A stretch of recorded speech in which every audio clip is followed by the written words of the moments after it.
الحمد لله نحمده ونستعينه ونستغفره ونؤمن به ونتوكل عليه ونعوذ بالله من شرور أنفسنا ومن سيئات أعمالنا من يهد الله فلا مضل له ومن يضلل فلا هادي له نشهد أن لا إله إلا الله وحده لا شريك له ونشهد أن سيدنا ونبينا ومولانا محمدا عبده ورسوله صلى الله تعالى عليه وعلى آله وأصحابه وأتباعه وأزواجه وذرياته وبارك وسلم تسليما كثيرا كثيرا أما بعد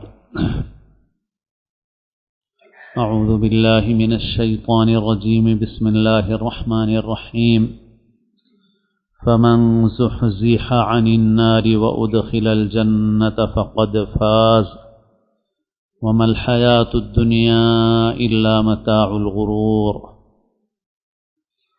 صدق اللہ العظیم۔ قابل احترام بزرگوں، عزیز دوستوں اور ساتھیوں، اللہ تعالیٰ نے ارشاد فرمایا، جو شخص دوزخ کی آگ سے بچا لیا گیا اور جنت میں داخل کر دیا گیا وہ یقیناً کامیاب ہو گیا، اور دنیا کی زندگی تو بس دھوکے کا سامان ہے۔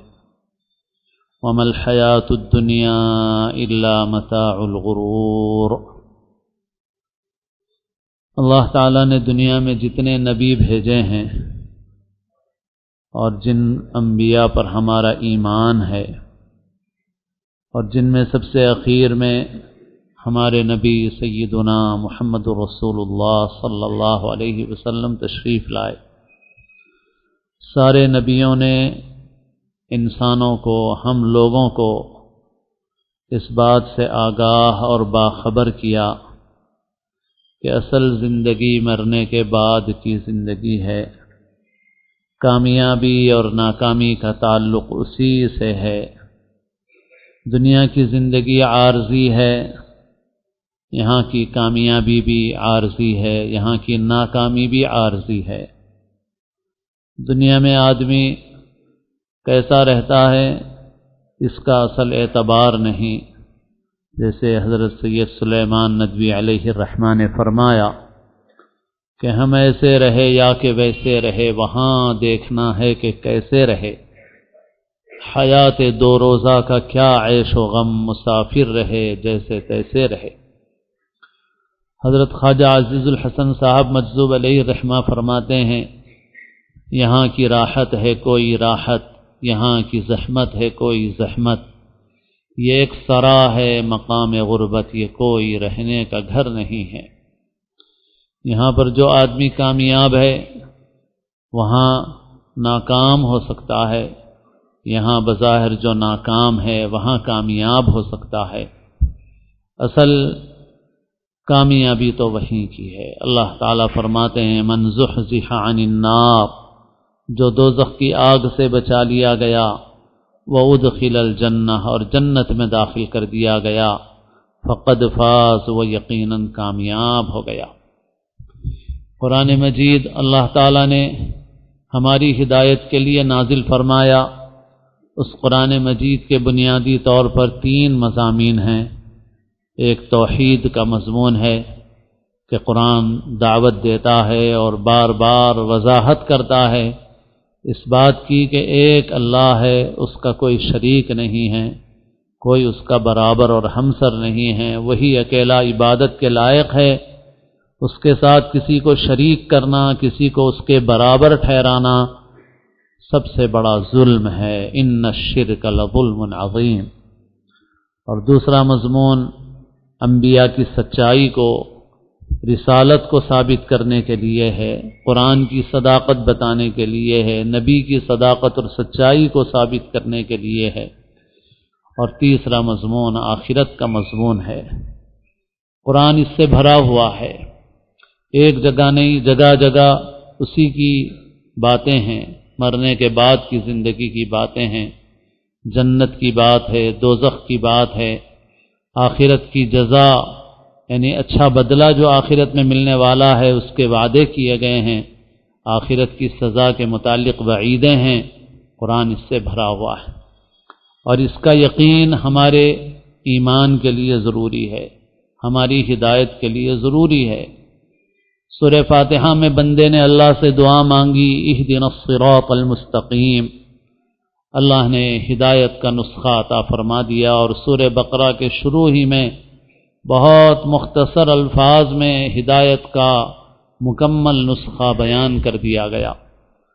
ارشاد فرمایا گیا، الف لام میم ذالک الکتاب لا ریب فیہ، کہ یہ ہے الکتاب، اس میں کسی شک و شبے کی گنجائش نہیں ہے، ھدی للمتقین، یہ کتاب ہدایت ہے متقیوں کے لیے۔ پھر ان متقیوں کی صفات آگے ذکر کی گئیں، الذین یؤمنون بالغیب، جو ایمان بالغیب رکھتے ہیں، بن دیکھے مانتے ہیں، مرنے کے بعد کی زندگی کا یقین، یہی ہدایت کی بہت بڑی بنیاد ہے، بہت اہم بنیاد ہے، اس کے بغیر انسان ہدایت والا نہیں ہو سکتا۔ لازم ہے اس کے لیے کہ وہ مرنے کے بعد کی زندگی کا یقین کرے، ان چیزوں کا یقین کرے جو آنکھ سے نظر نہیں آتی، حواس سے محسوس نہیں ہوتی، مگر انبیاء کے خبر دینے پر ان کو مان لے۔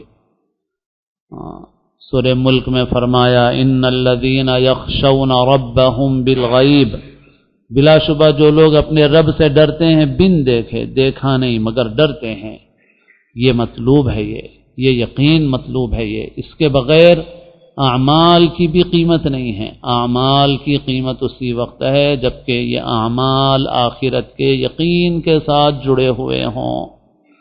اعمال اگر آخرت کے یقین کے ساتھ جڑے ہوئے نہیں ہیں تو اعمال کی قیمت نہیں ہے۔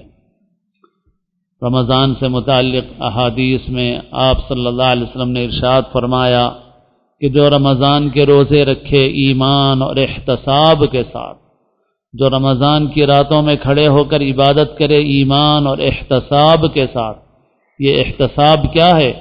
احتساب آخرت کے اجر و ثواب کی امید ہے، آخرت کے عذاب کا ڈر ہے۔ جو انسان عمل کرتا ہے اس اساس اور بنیاد پر تو اس کی مغفرت کر دی جاتی ہے۔ حدیث شریف میں ہے کہ فرشتے اللہ کے حضور میں پہنچتے ہیں، اللہ تعالیٰ خوب جانتے ہیں مگر پوچھتے ہیں فرشتوں سے کہ کہاں سے آ رہے ہو؟ فرشتے عرض کرتے ہیں کہ پروردگار آپ کے بندوں کی ایک مجلس سے آ رہے ہیں جہاں لوگ آپ کا ذکر کر رہے تھے، آپ کا نام لے رہے تھے۔ اللہ تعالیٰ پوچھتے ہیں اور کیا کر رہے تھے وہ؟ تو فرشتے عرض کرتے ہیں کہ اے اللہ وہ جنت کا سوال کر رہے تھے، خوب شوق سے مانگ رہے تھے جنت کو۔ تو اللہ تعالیٰ پوچھتے ہیں کہ کیا انہوں نے جنت دیکھی ہے؟ فرشتے عرض کرتے ہیں کہ اے اللہ انہوں نے جنت تو نہیں دیکھی۔ تو اللہ تعالیٰ پوچھتے ہیں کہ اگر میرے بندے جنت کو دیکھ لیتے تب کیا ہوتا؟ تو فرشتے عرض کرتے ہیں کہ اللہ اس سے زیادہ یقین سے مانگتے جنت کو۔ پھر اور کیا کر رہے تھے وہ؟ فرشتے عرض کرتے ہیں دوزخ سے پناہ مانگ رہے تھے، گڑ گڑا رہے تھے، رو رہے تھے، آخرت کے عذاب سے بچا لیا جائے۔ ہم لوگ بھی پڑھتے ہیں دعا، مگر دعا پڑھتے ہیں، مانگنے کی کیفیت ہمارے اندر نہیں ہے۔ ربنا آتنا فی الدنیا حسنہ وفی الآخرۃ حسنہ وقنا عذاب النار، اے اللہ دنیا میں بھی بھلائی دیجیے، آخرت میں بھی بھلائی دیجیے، اچھی حالت نصیب فرمائیے، وقنا عذاب النار، اور اصل چیز یہ ہے کہ ہمیں دوزخ کے عذاب سے بچا لیجیے۔ تو فرشتے عرض کرتے ہیں کہ اللہ وہ دوزخ کے عذاب سے پناہ مانگ رہے تھے، گڑ گڑا رہے تھے۔ تو اللہ تعالیٰ پوچھتے ہیں فرشتوں سے کہ کیا میرے بندوں نے دوزخ کو دیکھا ہے؟ تو فرشتے عرض کرتے ہیں کہ اللہ دوزخ کو دیکھا تو نہیں ہے۔ اللہ تعالیٰ فرماتے ہیں اگر میرے بندے دوزخ کو دیکھ لیتے تب کیا ہوتا؟ تو فرشتے عرض کرتے ہیں کہ اللہ اس سے بھی زیادہ خوف سے گڑ گڑاتے اور پناہ مانگتے۔ تو اللہ تعالیٰ فرماتے ہیں کہ میں نے ان بندوں کی مغفرت کر دی، جو انہوں نے مانگا وہ دے دیا، اور جس چیز سے پناہ مانگتے تھے اس سے میں نے پناہ دے دی۔ یہ کیوں ہے؟ اس وجہ سے ہے کہ ان کو اپنے مالک پہ یقین ہے اور رب کی بتائی ہوئی باتوں پر یقین ہے۔ آج ہم لوگ ویسے زبان سے تو ہم سب کہتے ہیں کہ ہمارا ایمان آخرت پر ہے، مگر کیسا ایمان ہونا چاہیے؟ یقین ہونا چاہیے۔ سورہ بقرہ کی اسی ابتدائی آیت میں آگے ارشاد فرمایا کہ جو ایمان بالغیب رکھتے ہیں، پھر اس کے بعد اعمال کا ذکر کیا، نماز قائم کرتے ہیں، مال خرچ کرتے ہیں، اللہ کے بھیجے ہوئے سب نبیوں پر، ان کی لائی ہوئی شریعتوں پر ایمان رکھتے ہیں، اور پھر سب سے اخیر میں فرمایا کہ وَبِالْآخِرَةِ هُمْ يُوقِنُونَ، جو آخرت کا یقین رکھتے ہیں۔ یقین، اور یقین کا تعلق ظاہر ہے کہ زبان سے نہیں ہے، یقین کا تعلق انسان کے دل سے ہے، کہ دل میں انسان کے کتنا یقین ہے، یہ ہے۔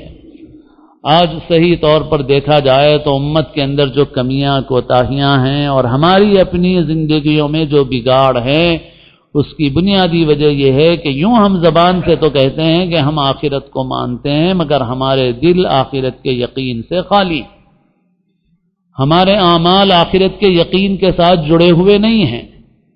بعض وقت ہمارے نیک اعمال بھی دنیا کے لیے ہیں، عمل ہم اس لیے کر رہے ہیں کہ ہم کو یہ سمجھ میں آیا ہے کہ نماز پڑھنے سے کام بن جائیں گے ہمارے، نماز پڑھنے سے دکان اچھی چلے گی، نماز پڑھنے سے کاروبار اچھا ہوگا، نماز پڑھنے سے روزگار میں برکت ہوگی، تو ہم عمل کر رہے ہیں۔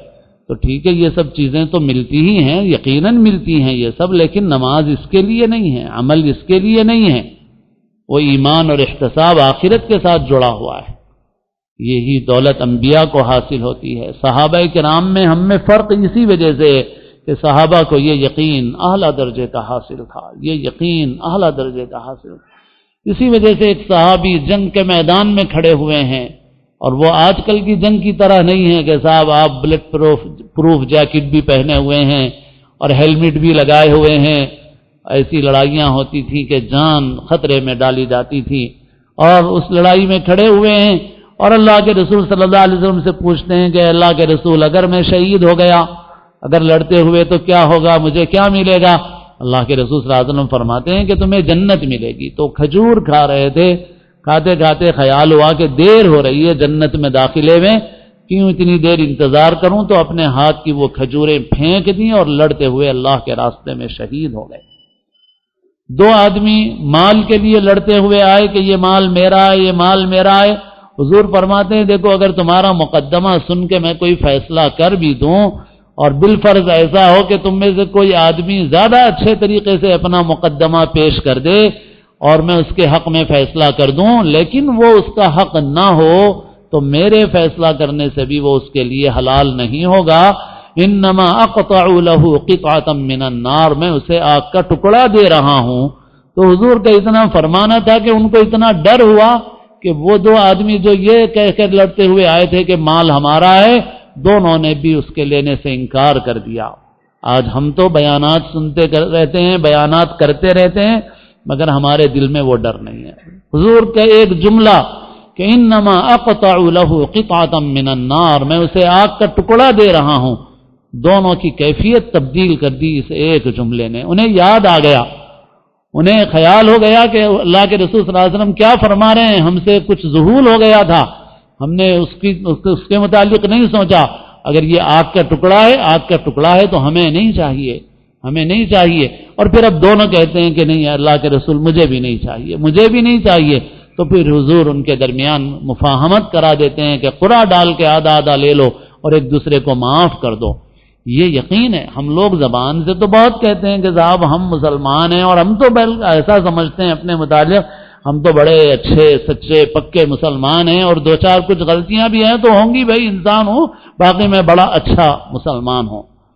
ہاں، بڑے مطمئن ہیں کہ صاحب اچھے آدمی ہیں ہم لوگ، تو بڑے۔ صرف نماز پڑھنے سے بھی نہیں ہوتا پورا مسلمان، نماز ہو آخرت کے یقین سے جڑی ہوئی ہو، آخرت کا یقین اس سے وابستہ ہو، اسی کو ایمان اور احتساب کہتے ہیں۔ آج ہمارے اندر وہ نہیں ہے۔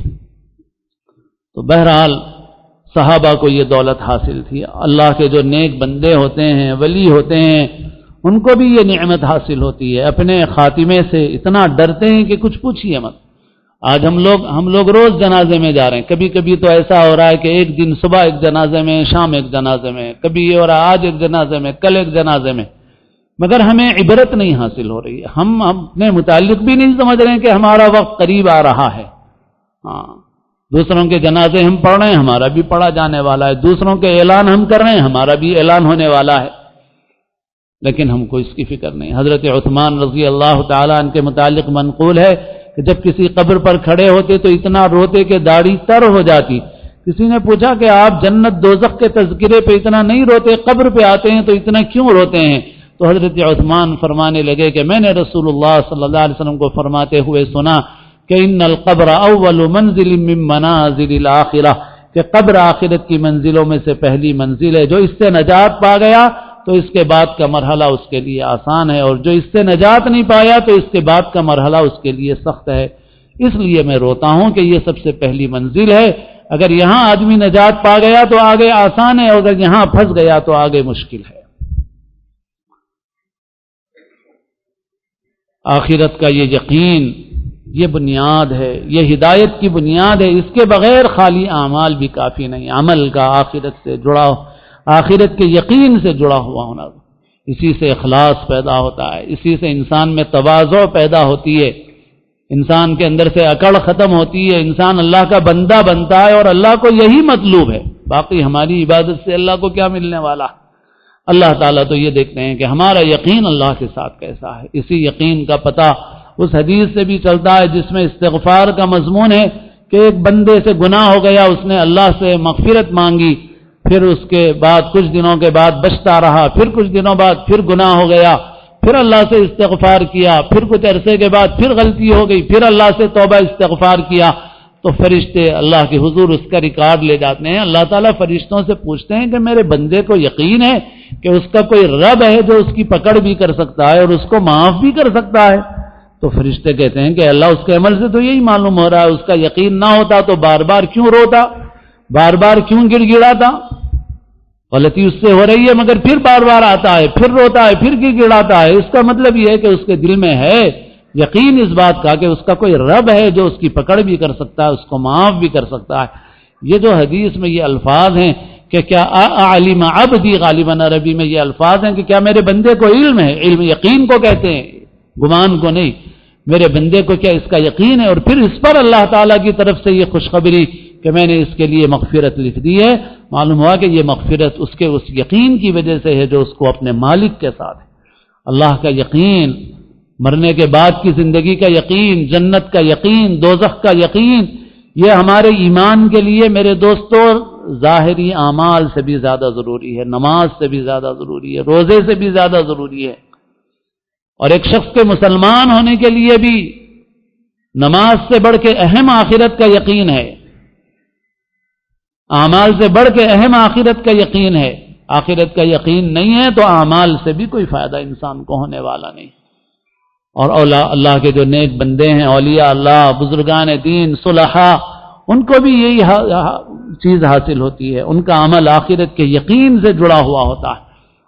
آج ہمارے نزدیک دنیا سب کچھ ہو گئی، قرآن مجید بھرا ہوا ہے. جو شخص دنیا کے لیے محنت کرے گا اس کو دنیا ہی ملے گی، اس کو وہاں کچھ نہیں ملے گا. ربنا آتنا فی الدنیا، جو صرف اتنا ہی کہے گا، ما لہ فی الآخرۃ من خلاق، آخرت میں اس کا کوئی حصہ نہیں ہے. من کان یرید العاجلۃ عجلنا لہ فیہا ما نشاء، جو جلدی ملنے والی دنیا چاہے گا، ٹھیک ہے جتنا ہم چاہیں گے دے دیں گے. پھر اس کے لیے دوزخ ہے. ومن اراد الآخرۃ وسعى لها سعیها وهو مؤمن فاولئک کان سعیهم مشکورا، جو آخرت کو چاہے گا اور آخرت کے لیے اس کے مناسب کوشش کرے گا اس حال میں کہ اس کے اندر یقین ہو، تو پھر اس کی کوششیں مشکور ہوں گی، اس کی کوششیں کامیاب ہوں گی، نتیجہ خیز ہوں گی، اور اس پر اللہ تعالی کی طرف سے انعام ملے گا جو آخرت چاہے گا. ومن اراد الآخرہ، جو آخرت کا ارادہ کرے گا، آخرت کا ارادہ کرے گا. اللہ تعالیٰ نے آخرت کا لفظ ہی استعمال فرمایا. کیوں کر رہا ہوں میں؟ میری آخرت بن جائے، میرے مرنے کے بعد کی زندگی بن جائے میری. من اراد الاخرہ وسعى لها سعیها، اور پھر اس کے لیے مناسب کوشش کرے گا. وهو مؤمن، اس حال میں کہ اس کے اندر اللہ پر یقین ہو، ایمان ہو. فاولئک کان سعیهم مشکورا، تو ان کی کوششیں مقبول ہوں گی، مشکور ہوں گی، نتیجہ خیز ہوں گی. آج ہمارے اندر جو کمی ہے اس لیے ہم قرآن مجید کو پڑھیں. قرآن مجید کا بڑا حصہ آخرت کے مضمون سے بھرا ہوا ہے. بار بار اللہ تعالیٰ ذکر فرماتے ہیں، بار بار جنت کا ذکر ہے، دوزخ کا ذکر ہے، آخرت کا ذکر ہے. حدیثیں اس میں بکثرت موجود ہیں، اور اسی طرح وہ کتابیں جن میں آخرت کا تذکرہ ہو، آخرت کی فکر مندوں کے واقعات ہوں، ان کو پڑھنا چاہیے، اور ایسے ماحول میں رہنا چاہیے کہ جس ماحول میں آخرت کی بات ہو. ماحول سب سے اہم چیز ہے. آج ہم اسی لیے بہت سی چیزیں ایسی ہوتی ہیں کہ فتوے کے اعتبار سے کوئی حرام کا حکم تو نہیں لگایا جا سکتا، مگر جس انسان کے اندر ایمانی حس ہوگی وہ ان چیزوں سے دور رہے گا. اس میں ہماری وہ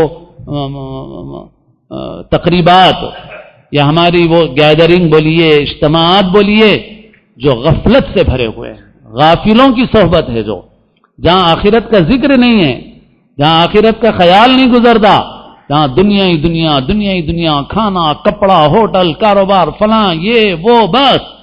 آج دیکھیے تو آپ ہمارے اجتماعات، اللہ کے رسول صلی اللہ علیہ وسلم نے فرمایا کہ جس مجلس میں اللہ کا ذکر نہ ہو وہ مجلس قیامت کے دن باعث حسرت ہوگی. آج ہم لوگوں کے جو بیٹھکیں ہیں، جو ہماری تقریبات وغیرہ کے جمعیت کے اجتماع ہیں ہمارے، جس میں ہم جمع ہوتے ہیں، اور پھر بالخصوص اگر ایسے لوگوں کے ساتھ جمع ہونا ہو کہ جو آخرت سے غافل ہیں، وہ بہت مضر ہے، وہ دین کے لیے مضر ہے، دین کے لیے نقصان دہ ہے. اور اس کے برخلاف ایسے لوگوں کے ساتھ رہنا اور ایسے لوگوں کی صحبت میں بیٹھنا کہ جن کے پاس آخرت کا یقین ہو، جہاں آخرت کا تذکرہ ہوتا ہو، وہ ہمارے ایمانی اعتبار سے ہمارے لیے مفید ہے. اور یہ ماحول دعوت و تبلیغ کی محنت میں تھا. آپ معاف فرمائیں مجھے، اور اللہ کرے کہ پھر ہو. بہرحال اللہ والوں کے پاس بھی، بزرگوں کے پاس بھی بس اسی کی محنت ہوتی تھی. اعمال تو ہیں، ایک رسم ہے، اس میں حقیقت پیدا ہو جائے، شکل ہے، اس کے اندر جان پیدا ہو جائے، اور جان پیدا ہوگی اندر کے اس سے.